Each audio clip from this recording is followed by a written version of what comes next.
Guys, welcome to Lisa's channel. ഇന്ന് നമ്മൾ കാണാൻ പോകുന്നത് ഒരു ബീട്രൂട്ട് സ്ക്വാഷ് റെസിപ്പിയാണ്. അതിനാവശ്യമായിട്ട് നമ്മളിവിടെ ഒരു 1/2 kg ബീട്രൂട്ട് എടുത്തിട്ടുണ്ട്.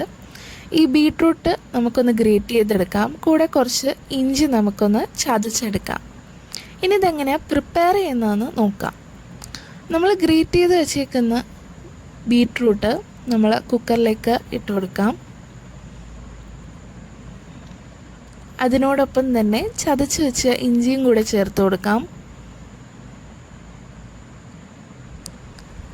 ഇതിലേക്ക് ഏകദേശം 1 ലിറ്റർ വെള്ളം ഒഴിച്ചു കൊടുക്കാം. ഇനി ഇതൊന്ന് നമുക്ക് അടച്ചു വെച്ച് ഒരു 5 വിസിൽ വരുന്നിടത്തോളം വേവിച്ചെടുക്കാം.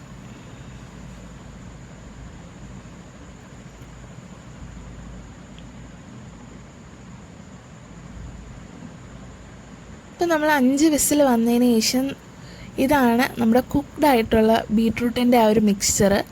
ഇത് നമുക്കിനി ഒന്ന് അരിച്ചെടുക്കാം. അരിക്കുമ്പോൾ നല്ലപോലെ ആ പൾപ്പിലുള്ള എല്ലാ ജ്യൂസും നല്ലപോലെ പിഴിഞ്ഞെടുക്കാൻ ശ്രദ്ധിക്കുക.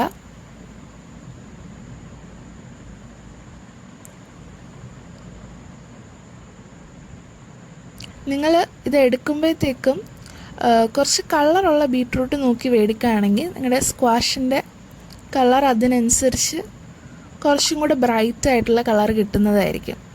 ഇനി നമ്മൾ അരിച്ചെടുത്തത് നമ്മളൊരു തുണിയിലും കൂടെ ഇട്ട് അരിച്ചെടുക്കുകയാണ് ഇവിടെ വീണ്ടും.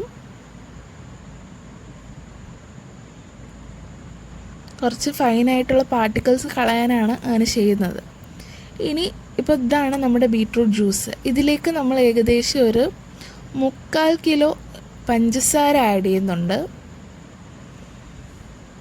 അത് നിങ്ങളുടെ മധുരത്തിന് ആവശ്യാനുസരണം ആഡ് ചെയ്യുക.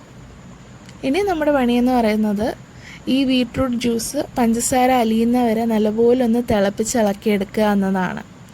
ഞങ്ങൾ പൊതുവേ ഇത് കുറച്ച് നാരങ്ങയും വെള്ളത്തിൽ ബീട്രൂട്ട് സ്ക്വാഷ് ഒഴിച്ച് ഡൈല്യൂട്ട് ചെയ്താണ് ഞങ്ങൾ കുടിക്കാറ്.